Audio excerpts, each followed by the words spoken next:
Elaine, I hope I say this right. Vandenburgh, and she is with the Minnesota State Center for HealthForce Excellence, which is an NCHSE member, and she serves as the Healthcare Education and Industry Partnerships Director. So we are very happy to have her, and look forward to hearing what Elaine has to tell us about and talk about with us.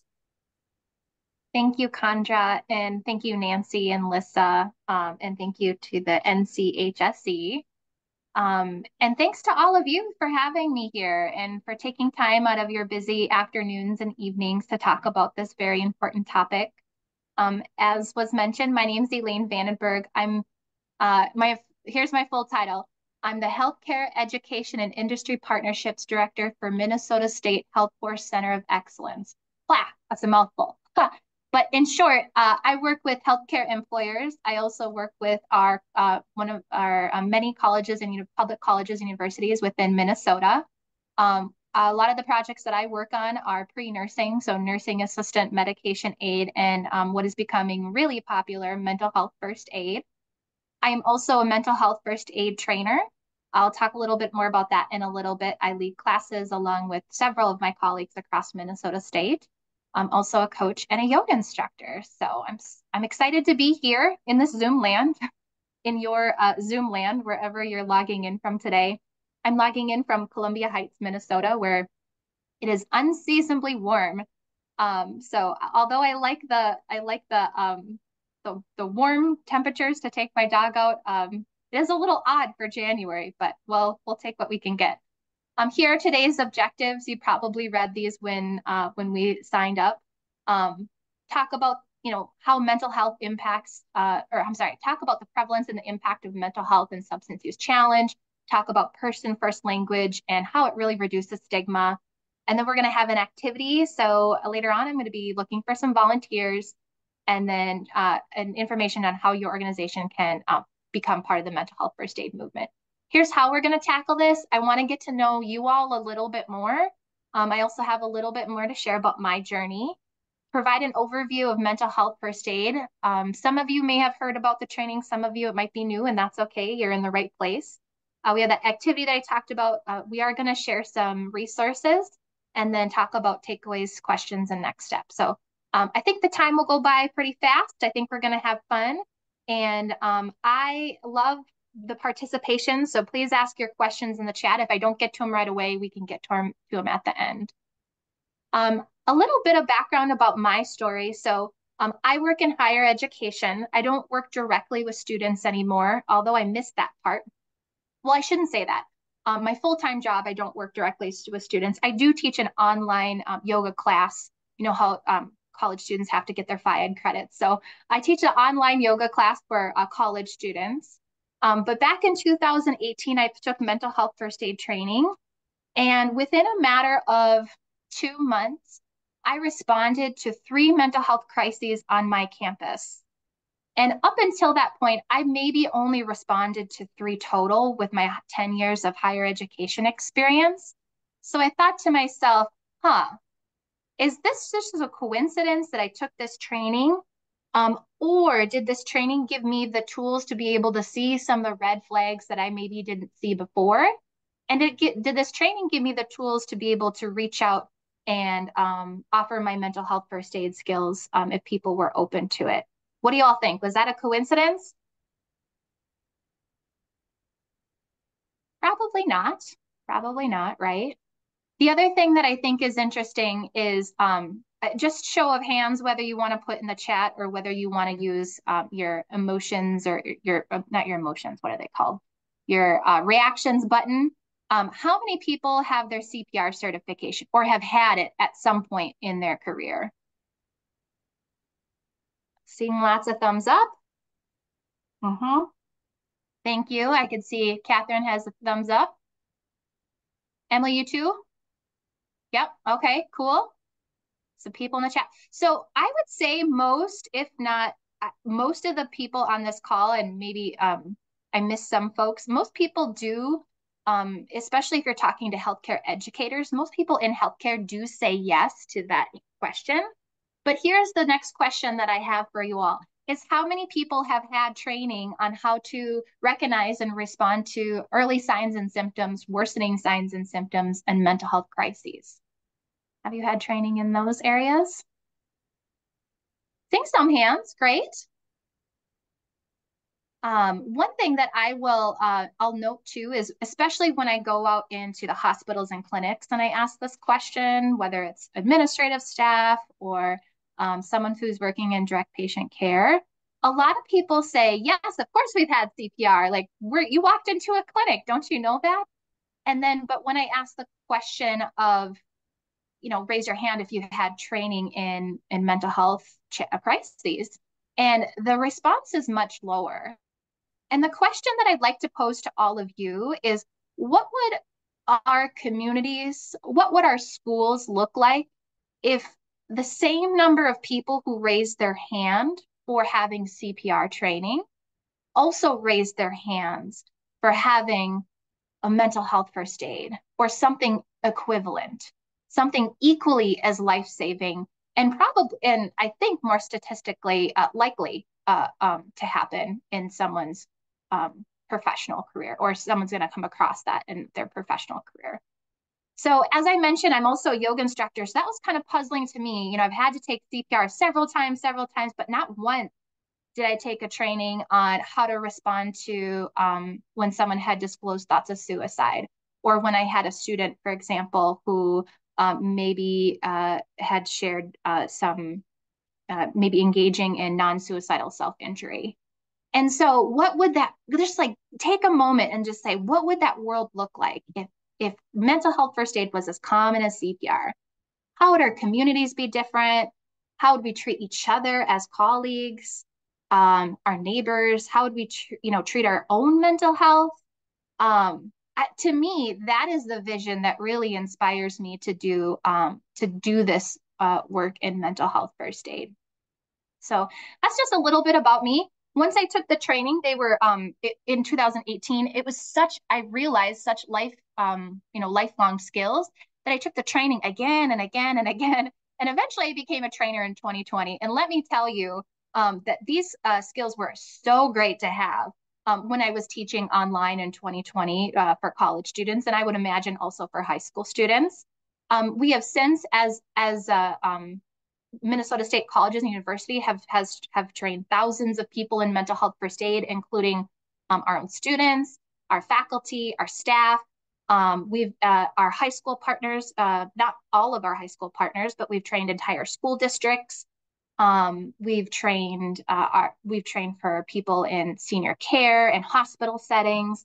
And so I'm excited to play a small role in helping that kind of take off in Minnesota, and also in the healthcare and education spaces. And so I just really want to thank you. This is such an important topic.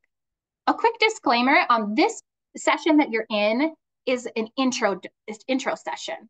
It's not the official mental health first aid class, which you'll learn about in a little bit. This class is really just a sneak peek. So the slides that you see are not slides from the National Council of Mental Wellbeing, which they own the mental health first aid curriculum. These slides are based on my experience and the experience of my colleagues. So of course, we hope you do take a class, mental health first aid class, whether it's now or in the future. You can take a class online since many of you aren't coming from Minnesota. Our next class is March 26th and 27th. It is cost bearing, but there might be other courses near you. So you can also check on the mental health first aid website for courses near you. So whether it's now or in the future, I hope that you take the opportunity to take a class, or at the very least after today, you'll know a little bit more about it and what it has to offer. I want to introduce this space. The space is going to be recorded, so thank you if you're watching this afterwards. We do something in mental health first aid called Challenge by Choice. So I'm going to invite you to participate in the discussion and the activities that we're going to do today, but you always have the choice to practice self-care. What we learn in mental health first aid is mental health challenges are common. And so if something that we talk about today or in a mental health first aid class is particularly fresh or tender, you're encouraged to practice self-care. And you'll notice that in my introduction, I did not say that I am a psychologist or a licensed social worker. One of the beautiful things about mental health first aid is you do not need to be a mental health professional in order to be able to reach out and provide assistance. And so, you know, you all are bringing your great experience to the table, to this discussion that we're having today. And we're here together exploring as a group. I always learn something from the groups that I work with. So I invite you to unmute yourself when you want to ask a question or put something in the chat. I'm a pretty informal presenter. And, you know, if you got a burning question, I'd rather have us talk about that. And you know, feel free to ask those. It's you know, a smaller group compared to, you know, a group of 100. So I see us just exploring this topic together as a group. One thing that I'd like you to reflect or add to the chat is in mental health first aid, I like to say we wear many different hats where mental health first aid might be applicable. So for me, I wear my yoga instructor hat, I wear my work hat, I wear my neighbor hat. You might have a parent hat, you might have a friend hat who has a lived experience with a mental health or substance use challenge. You might have a teacher hat, maybe a coach hat, different hats that you might wear, a parent or a son or daughter hat that you wear. So if you could just for a moment reflect, and then when you have that reflection, write what kinds of roles or hats that you play where mental health first aid might be helpful.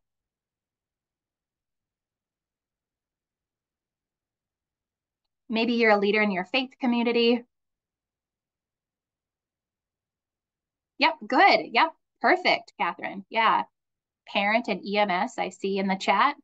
Teacher, coach, grandparent, good. Mother, teacher. We have lots of grandparents that take our training. Oh, host a club sponsor, educator, mother, teacher, fantastic. Yeah, colleague. Yeah, I should mention that the school district that we trained with, where we trained everyone within their school district, I think all the, you know, admin staff, people who were teachers, supervisors, colleague was one of those very important roles where mental health first aid was applicable to support each other, right? Siblings. Yeah, great. Thank you for sharing that. The other thing that I thought would be helpful for me to know is what do you know about mental health first aid training already? But since we have about 30 of us, sometimes I like to write a little. You can see this. Sometimes it blurs it out. And I used to be able to see myself. There we go. Oh, I don't think you can see this, but on one, it's a T. There's a T here. On one side it says no, and on the other side it says want to know. So I just draw a T, and then one side write no, the other side write what want to know. So I'm gonna invite you to take a minute and just brainstorm things that you already know about mental health first aid training and things that you want to know about mental health first aid training. You can use the T chart, you could jot down notes. I'm gonna have you hold off on putting things in the chat just for a moment, just so that we have some time for brainstorming and reflection. And I'm gonna start my timer. So that's why I'm pulling out my phone. So about, let's just say a minute-ish to brainstorm.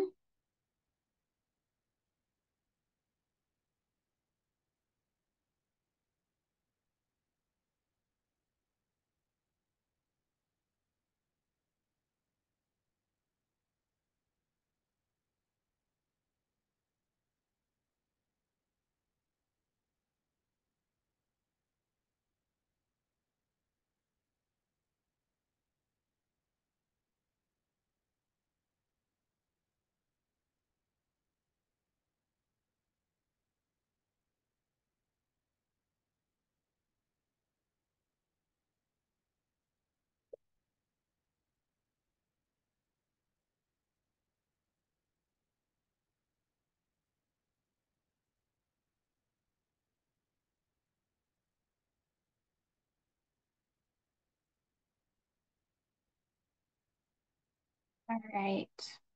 So go ahead and start to wrap up your thoughts. You can continue this as we go along. But I'm curious what people already know about mental health first aid. You can unmute yourself or you could put it in the chat. What do you already know about mental health first aid? And it's okay if the answer is nothing. That's why you're here, right?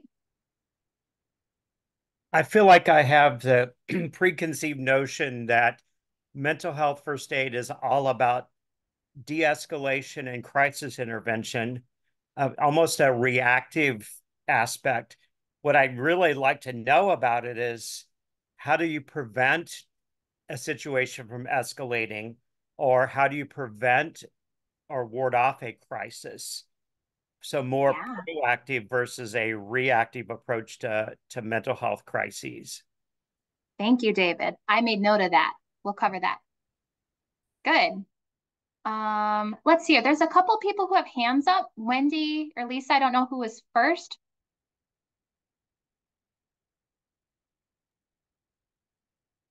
Lisa, you want to unmute yourself, or were you just, we see you and Wendy have your hand up. Okay. Go ahead. Oh, Oh, Elisa says self-awareness when I need some first aid, not much. Okay, so sounds like some people know about the training to ask directed questions. Good. there's some Yeah, other things in the chat too. Someone completed the training a few years back, Emily. great. Yeah. Yep. And Okay. so there's some information there. Oh, Yeah. they didn't know their hand was up. Oh, that's okay.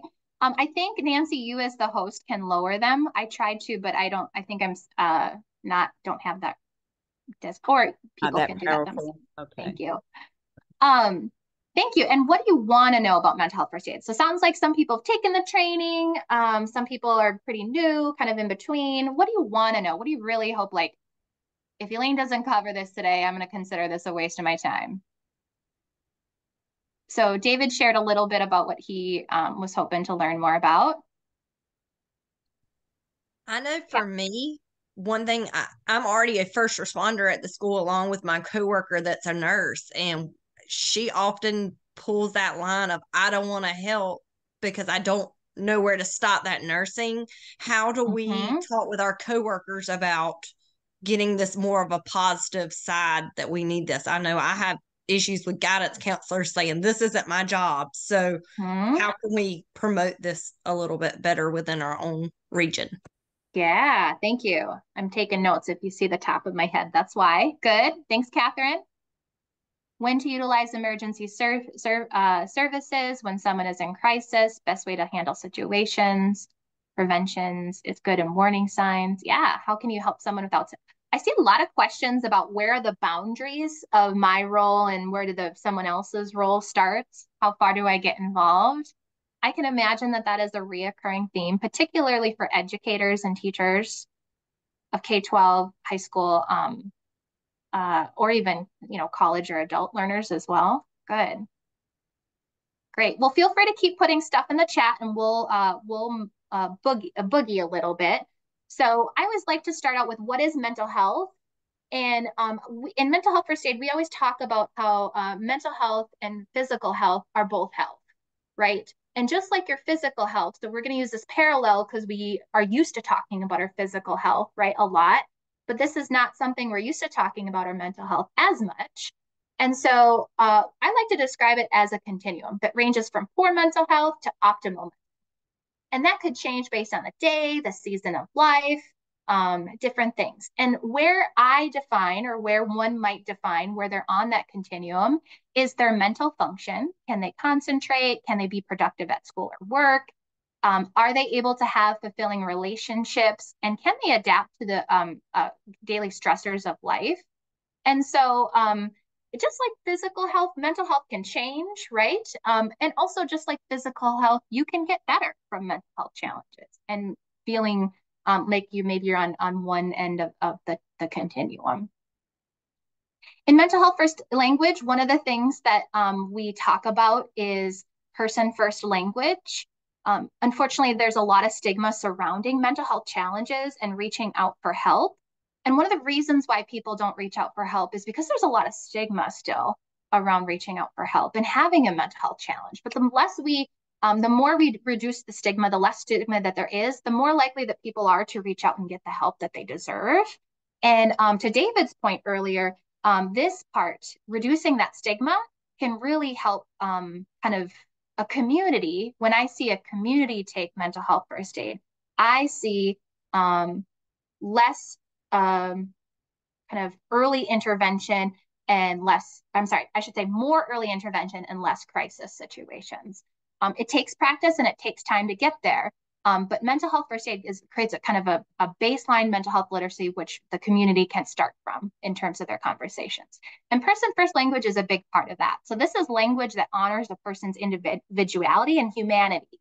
It recognizes that someone is not their diagnosis, but rather a part of them. So examples of person-first language is replacing the words on the left-hand side of both of the boxes with the things on the right-hand side. So instead of saying someone's an alcoholic, talk about it as the diagnosis that it is, the person with substance use disorder, reducing some of that stigma.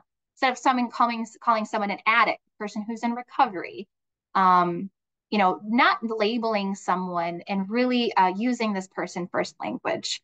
This is a big key to what we talk about as mental health first aiders.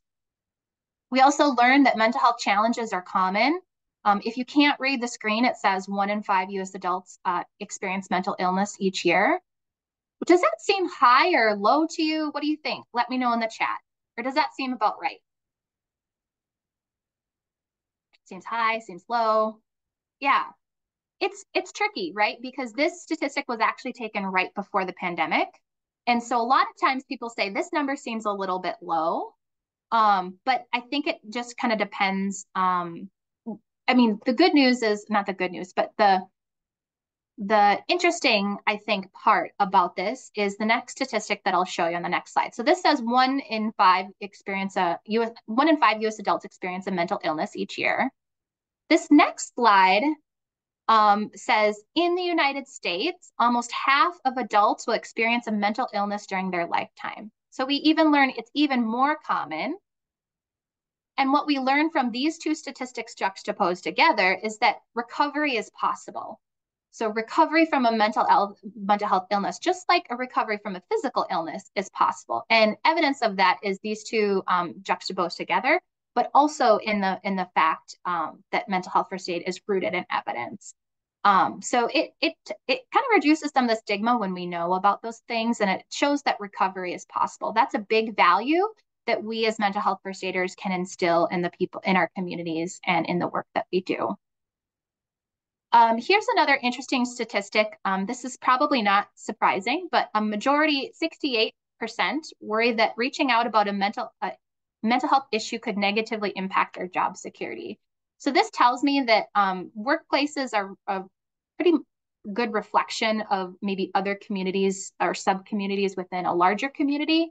And so this tells me that we got a lot of work to do as colleagues, we got a lot of work to do as supervisors, as leaders, as coaches, to really reduce the stigma.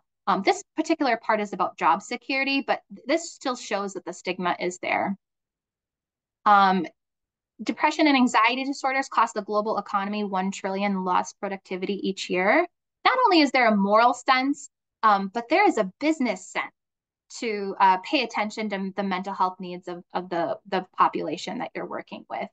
And so I like to make this point because if you're looking for a grant to help fund mental health first aid training, there are different statistics out there that are specific to teens, specific to maybe teens in your geographic area. You know, it might be helpful to talk about that, and then also talk about the business case for investing in the training, in addition to the moral case. Like, I would argue there's a moral obligation here, but people can might also be more likely to support the financial investment if they see that there's a business obligation. So knowing all this, how do we really understand and respond to signs of addictions and mental illnesses? And that's really where mental health first aid comes into play. So mental health first aid is like a CPR class. It's essentially the initial help offered to a person developing a mental health or substance use challenge, or someone who's experiencing a crisis. So just like CPR, the first aid is given until appropriate treatment and support are received, or until the crisis resolves. I would also like to mention that mental health first aid is evidence-based. And so it's an evidence-based training, similar to CPR, where you get a certificate at the end. It has a very defined scope. Someone had mentioned in the chat if Good Samaritan law is covered. And I think most state people are covered under the Good Samaritan law, using their mental health first aid skills, but check specifically in your state. I know in Minnesota we're good. And I think that's true for many states, but I guess it's been a while since I've checked that. So I would recommend checking that. Here's what participants learn in the training. Risk factors and warning signs. Some people mentioned in the chat that's something you'd really hope to learn more about.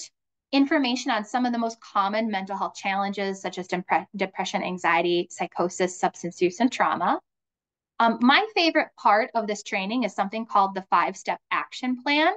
And this is an action plan that you can use whether you notice early signs and symptoms, like early signs and symptoms, worsening signs and symptoms, or crisis situations. So also early intervention. And then we also talk about self-help resources, because as a mental health first aiders, we have to practice that self-care as well. And it's also nice that it's evidence-based. So knowing that we're joining here the education industry and the healthcare industry, both of those industries really rely on evidence-based practices, and you can be rest assured that mental health first aid is rooted in evidence. Here is the LG action plan. LG stands for ALGEE. And if you're wondering why there's a koala on the slide in sunglasses, it's because mental health first aid was developed in Australia. Yep, it was developed in Australia in 2000 by a couple who kind of had a similar vision. Hey, why isn't there something equivalent to CPR for mental health? Especially considering the prevalence rates for mental health crises. And so here is the LG action step. So A stands for assess for risk of suicide or harm. L is listen non-judgmentally. I'm only reading these not to be a jerk, but I know that some people are mainly listening today and can't see the screen. So G, give reassurance and information. E, encourage appropriate professional help. And the second E is encourage self-help and support strategies. I will note here, it is really great that you, as a mental health first aider, you do not need to use all of the steps in the LG action plan. 9 times out of 10, when I use my mental health first aid skills now, all someone needs is a true listening, non-judgmental ear. And we talk about how that kind of listening is different than maybe our everyday listening. Or maybe they just need some encouragement to practice self-help, right? So you don't necessarily need to use all the steps in the LG action plan, nor do you need to use need to use them in order. And that's what I really like about this. To the question that was earlier is, interestingly enough, mental health first aid is actually most effective as an early intervention strategy. So when communities invest in this training that gives people the baseline mental health literacy skills, it equips them with the LG action steps. It really talks about how mental health first aid is most effective as early intervention. Of course, it can help with crisis and has evidence in helping with crisis situations. But here's the thing that I think is important to share. People are more likely to reach out for help if someone close to them suggests it. So they're more likely to, people are more likely to reach out for help if someone close to them suggests it. And the more people that we have trained in mental health first aid who know what the help looks like and how to encourage appropriate professional help, or the second E, which is encourage self-help strategies, the sooner that we can do that, the kind of this part on the continuum, or on the more well side of the continuum that our communities can be, and the more resilient that they'll be over time. When I meet with leaders of hospitals and clinics across Minnesota, a lot of them are telling me, and even in high schools and in even colleges, schools and colleges, one of the number one challenges is retention and engagement. People are feeling burnt out, not all everywhere, but they're just noticing that more. And so this, to me, is one of the single best ways that organizations can tackle burnout and increase resiliency skills. Here's what some of our employees have said about this training. Now, I recognize many of you work with high school students, and these quotes are taken from college instructors or people who work at colleges, but I'll just read a couple here. I feel strongly that this class can save lives. Ooh, that's powerful. I would encourage anyone that works with students to attend this class. Mental health first aid has been instrumental in heightening my knowledge and ability to support students. And this has been one of the most useful and practical trainings I have received at Century College. Wow. To me, as educators, we take a lot of training, don't we? Right? We take a lot of training. And so to say that this is one of the most useful and practical trainings, I think speaks a lot to the evidence-based and also the skills application that we do. We learn about mental health first aid skills, but then we apply them and we role play, we watch videos. Even if you're taking it online, it is a very interactive training. So people are shocked that, oh my gosh, I didn't realize the Zoom training can be so engaging and the time just flew. So this speaks to some of the questions earlier. Mental health first aid does not supersede any professional responsibilities, legal responsibilities, organizational procedures that a mental health first aider may have as a mandatory reporter, a first responder, a clinician, or a government employee. So it's possible that you have some school or some professional responsibilities or procedures that you need to follow. And so this does not supersede any of that. And it also does not teach people how to be therapists or how to diagnose or how to treat mental illnesses. One of the things that I appreciated most using the mental health first aid skills during the pandemic was when I was in the teacher role, is knowing very clearly, and mental health is very good about telling you what is your role and what is not your role as a mental health first aiders. We connect them to the professionals, we use the LG action steps, and we can sleep at night knowing that we've done everything that we can do that's rooted in evidence and empowered the person to take next steps if and when they're ready. And so this to me is something that I think can be really helpful, especially if you're feeling like those boundaries might be blurry, right? When it comes to where does my role end as a this, as a that, in terms of that. When you put on your mental health first aid hat, those lines become very clear. Okay, so now the activity. I'm going to tell you right now, it's gonna be awkward. And I don't know what it's like in your states, but in Minnesota, I grew up in a small Minnesota town. We don't like to feel awkward or uncomfortable very much. We like to fill the silence but this activity is gonna be a little awkward, and that's okay.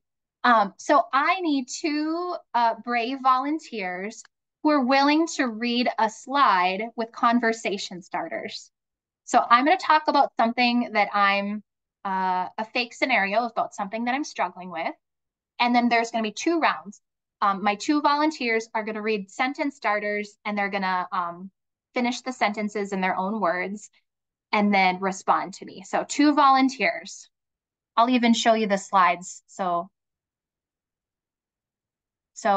this is called listening round 1. So the first volunteer would need to start sentences with, you should, you need to, I would, have you tried, or keep your head up, or why.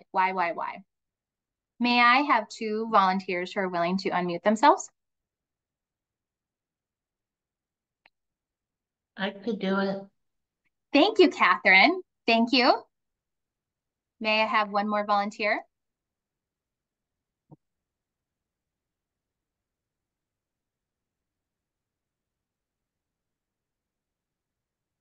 Oh, Lisa, I think you're on mute.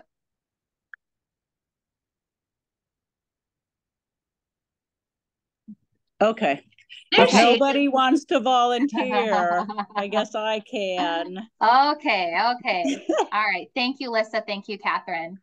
All right. This might be, I know that educators generally like to help people. So I'll tell you right now, this first script might not feel like your own words, but that's okay. Do your best acting. So I'm going to talk about something that I'm struggling with, and Lisa and Catherine are only going to respond with sentences that start with any of these 3 bullet points, 4 bullet points, excuse me. So I'm going to say something, and Lisa's going to say, you should do this. Then I'm going to say something else, and then Catherine's going to say, have you tried this? And then, so do you get the flow? Sure. Okay. All right. So Catherine, why don't you start us off by saying, hey, Elaine, how's it going? Hey, Elaine, how's it going?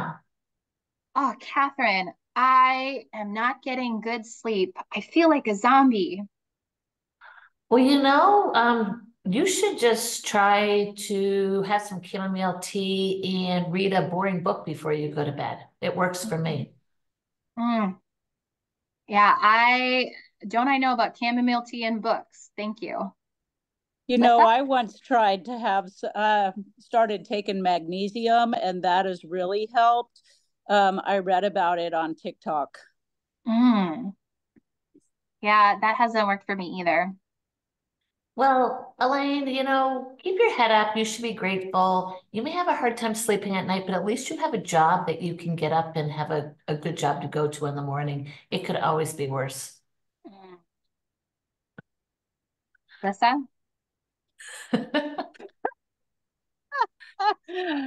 Oh, why do you think you need to have better sleep? I mean, I can't function. Like I can't make decisions. I can't concentrate. I just feel like I said, like a zombie. Oh gosh, it's just, I don't know what I'm gonna do. Look, just get some more sleep and you'll feel better. Mm. And then one Yeah. more, Lisa. Um, I guess it could be worse. You could just never be able to sleep. At least you're able to sleep an hour or two. And close round one. Thank you. Thank you. Okay. I don't think we have a career in acting, Kathy. No, it's good. I forgot to, whoops. I think I touched, okay. I forgot to give you all, the rest of you non-volunteers, an assignment. And your assignment was to write down your observations, but I think you can put them in the chat or unmute yourself. What were your observations when Lisa and Catherine were so kindly acting? What were your observations?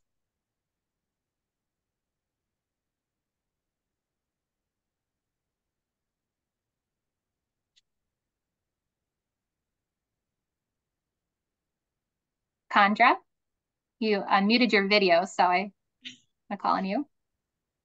Just watching, they were more, it was more about kind of just speaking comfort rather than looking for more detail or questioning other things. They were more about making suggestions rather than asking questions.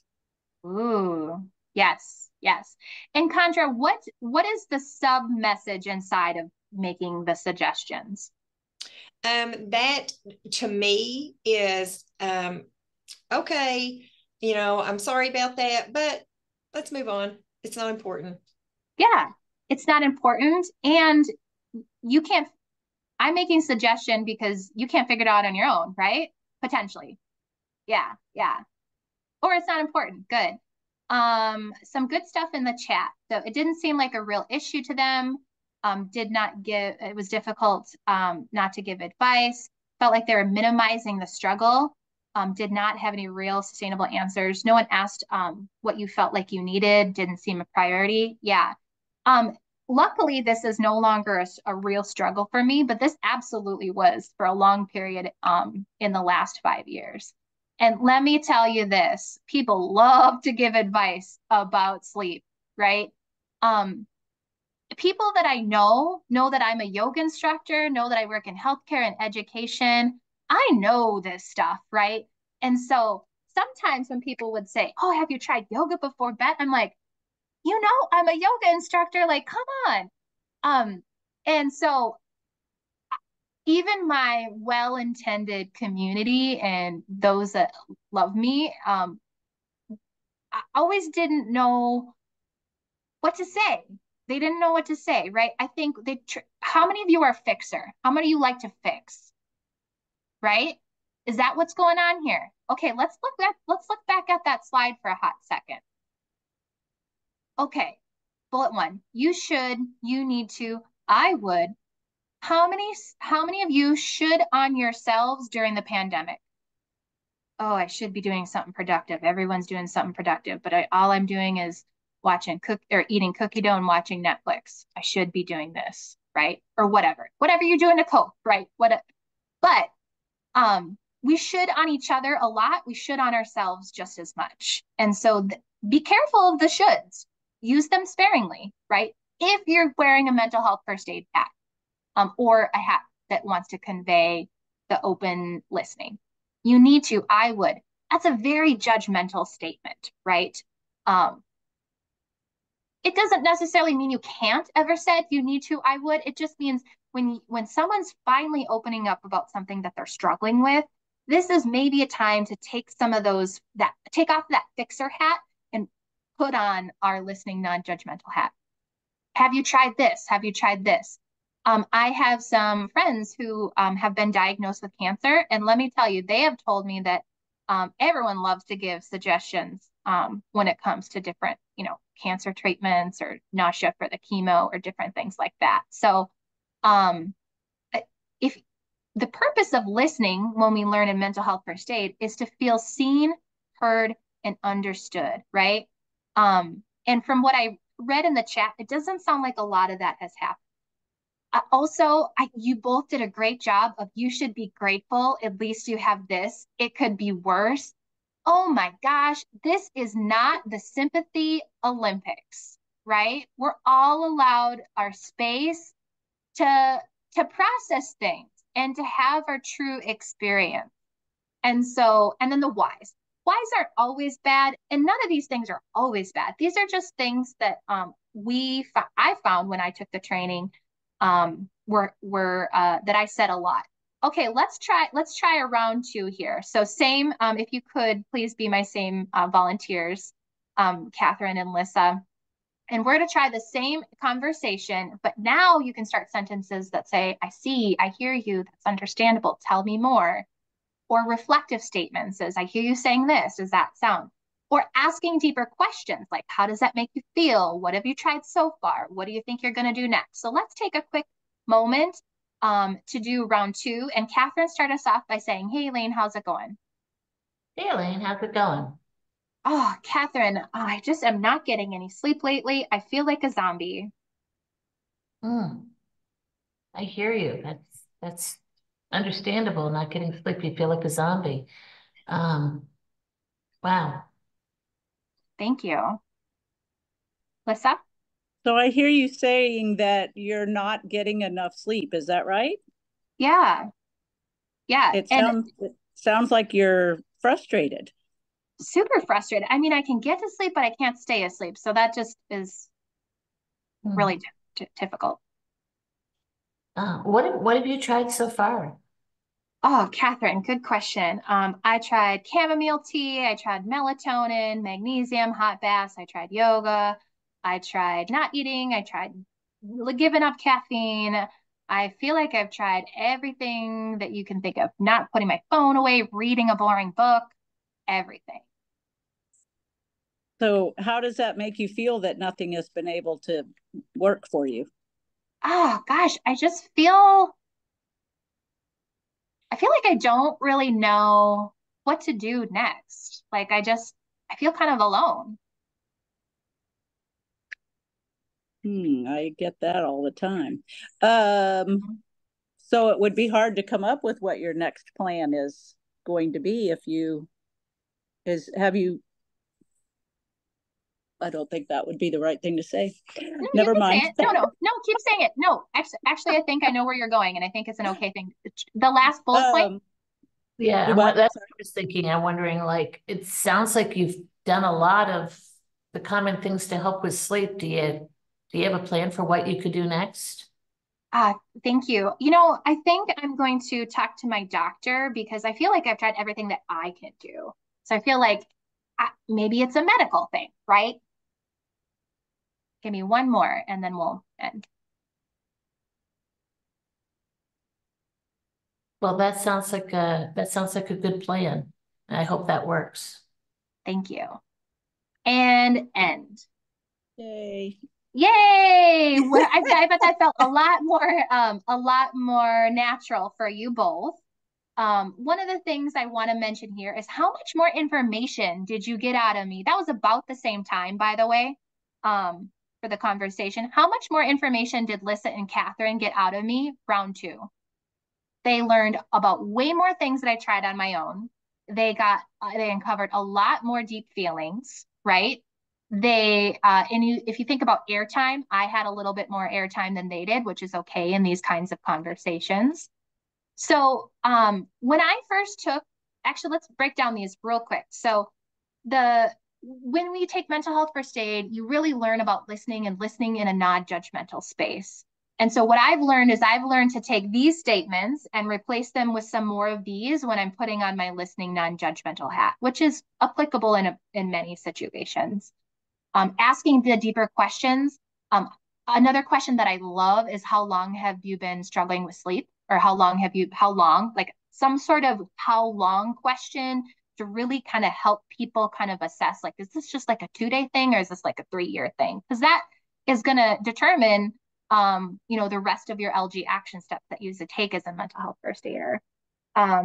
What have you tried so far? This is such an empowering question. And I just want to point out, like, from an audience perspective, didn't that feel differently? And also for you, Catherine and Lissa, didn't that feel viscerally different? Right? You probably are feeling more comfortable with the second interaction, perhaps, than the first. So all this to say is that as a mental health first aider, you get an opportunity to practice these skills that you learn. And this is one part of one of the LG action steps that you learn, which is listening non-judgmentally. So before I took the training in mental health first aid, I thought my listening skills were at like a 7, 8, 8.5, maybe, right, if I might have a good day. Oh boy, I took that training and I realized really quick, like, I am not a great listener. I am surprised my friends and family still open up to me because I want to fix and I want to give advice. So I learned through this training that not everybody likes unsolicited advice, and it's not always helpful, right? And so I think that can be a really helpful tool. So we have 3 minutes left. I want to be respectful of your time. I'll stick around if people have observations or questions that you want to talk through, but I invite you to just kind of keep your own observations and noodle on that if it makes sense. I do want to mention some resources. You've heard about 911. I'm sure you have, right? What to do in a case of a medical emergency. Do you all know about 988? Okay, so some yes, some not sure. 988 is the National Suicide Prevention and Crisis Lifeline. It could be text, you could call, you could text, or there's also an online chat that you can check out. This is administered slightly different in every state, but it is available on the national level. Also, a couple other national resources. The Steve Fund is a really great resource for community specific for young people of color. And then the Trevor Project is to support LGBTQIA plus individuals. So you might all have different resources that you use. And as a mental health first aider, you learn about the national resources and then get an opportunity to curate or, kind of pull together the resources that you have available in your specific communities. Just out of curiosity, what resources do you all use as educators currently in terms of, sounds like counselors, I heard that in the chat earlier.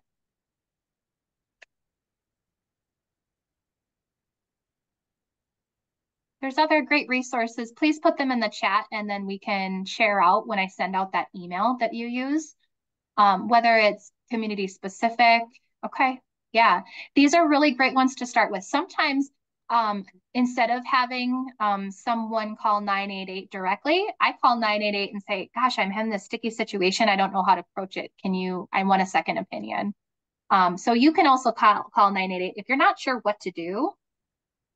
So we kind of talked about other resources. I will end the slides, but I will stay on for questions. So this is, if you're wondering, this is my puppy. If you're wondering who he looks like, he does look like Oscar the Grouch when he doesn't have a haircut. But I will stay on for questions if people have questions. Here are the 3 key takeaways that I hope you're taking away from today. This is such an important topic, so I want to thank you again from the bottom of my heart for taking time out of your busy schedules to pay attention to this, to learn more about it, to have discussions about it, right?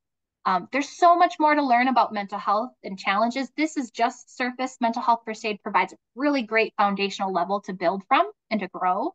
And I hope that you sign up for a class, whether it's now or in the future. Here's the class that we have coming up. I'll send this out in the email. There's also many other classes that are happening around the country. this is a virtual option. But you know, take it through us, take it through mental health first aid. I just think it's a great training. Here are my sources used. And then I just wanted to thank you.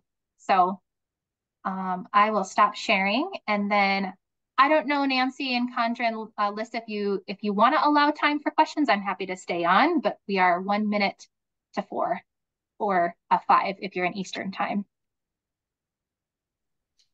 Yes. Thank you so much, Elaine. You have really gave some amazing information and resources and some eye-opening statistics for sure. Yes, any questions, please put them in the chat.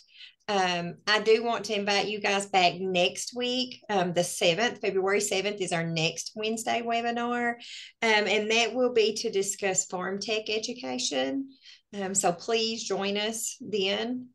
Is there any questions? Lisa, anything you would like to close with? Kathy, do you have anything you would like to share? No, thank you, Elaine. You are welcome. Thank you so much, Elaine. Yes, that was awesome. Thank you. Thank you. I have one person who asked for the link in the chat. Oh my gosh, and someone asked the question that I am so embarrassed that I did not cover. Okay, so here is the key question is this a good class to take for youth? Okay, so there are 3 kinds of mental health first aid. There's adult, there's youth, and there's teen. Adult is training for adults who are looking to use their mental health first aid skills to help and support other adults. There's youth, which is training for adults who are looking to support and use their skills for youth, so 16 to 24-ish. And then there's teen. Teen is a peer-to-peer option, but teen is only available directly through mental health first aid, and teen can only be implemented into high schools if at least 10% of that community is certified in youth or adult mental health first aid first. So they don't want mental health first aid, I'm assuming did this because it's based in evidence, but schools that are doing teens mental health first aid have at least 10% or more of the staff or teachers that are trained in adult or youth mental health first aid before going into that. I also want to mention, and I'm sad I didn't put this on my slide, but I'll send it out afterwards. NAMI, your state's NAMI chapter, is a really great resource on where to go to for some high school options. Our NAMI here has a really good video that they come play at high schools and facilitate a conversation, I believe. And we get questions asked all the time. Can we teach this to high school students? And because of psychological safety and how the brain grows and develops, you do need to be at least 18 to take this training, unless your organization's eligible for teen, which I mentioned before. And I'm sorry I didn't put that in there. I completely forgot. So thank you. Awesome. Good. Thank you, Lisa, for having NAMI come as a guest speaker to your class. And thank you. Other questions, friends? All right. In the chat, thank you. Yes, and Karen, she posted a reminder in the chat, you guys. The certificate for participation will be emailed out in about 2 weeks. So just a reminder. I hope you all can practice some self-care today. Okay, well, thank you. I almost called today. I said Thursday today. I was like, today is Wednesday all day. Have a great rest of your Wednesday. All right, let's go get some good sleep. Yes, I know, right? Thanks to my wonderful volunteers. I really appreciate it. All right, thank you very much. Yes, thank you. Bye, everybody.